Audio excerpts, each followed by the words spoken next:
My name is Marcus Lang. I am a senior fourth year in political science. This project, or this assignment, is for Dr. Allison's Global Studies 1 class. I'm going to try to make it as short and succinct as possible because I'm aware you have plenty of assignments to look over. We were told to pick a common commodity in American society and talk about how that commodity or that item of some sort was designed and how it affects American society, and if it's an overall positive gain or a negative gain to society. The product I decided to use is Red Bull, which is an energy drink that has become popular over the past few years.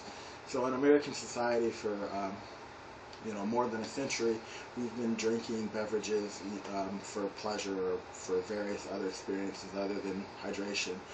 Red Bull is an energy drink that is often drank by college students like myself when I'm studying for finals.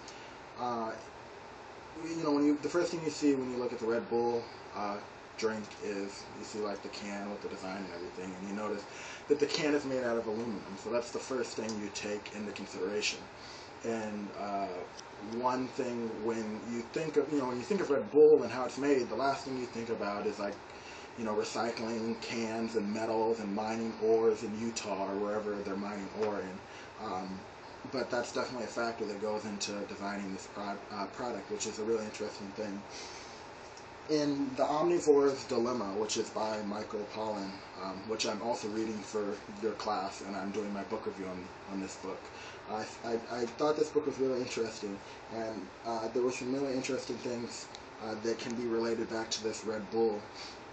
And it's basically, you have all these products in this Red Bull, and some of them I don't even know how to pronounce. But it's really fascinating. One thing that this book goes over a lot is corn and how important corn is, and I know you talked about that in lecture.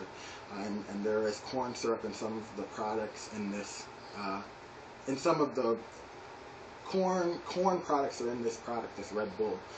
So when you look at that, you look at corn farms that were probably in the Midwest, most likely states like Iowa, and you look at other things that are in Red Bull. One thing that's very fascinating is vitamin B12 is in Red Bull, which actually really surprised me, which I actually just learned about what it was from reading this book. And vitamin B12 is a vitamin that has to come from animal products. So, when you look at a beverage, you not only do you have corn from Iowa, not only do you have ore from a mine in Utah, not only do you have vitamins from chickens or cows, along with artificial coloring and caffeine and water, which probably comes from a refinery of some sort, from a river. It really just goes to show how impressive and how much work goes into making a measly $2 can of Red Bull energy drink, which I love, by the way. So in summation, without going much further into it, if you look at Red Bull, and all the things that go into it, it's obviously a lot of work, and the question is Red Bull essential to our society? Are the resources and all the energy worth it to make the Red Bull? And I would say no.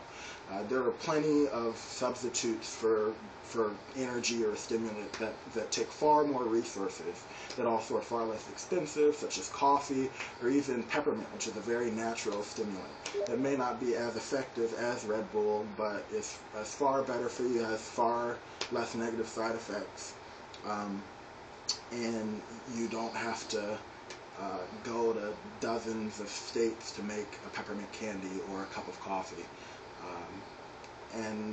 Thank you for taking the time to watch this video, and I hope you enjoy the rest of my portfolio.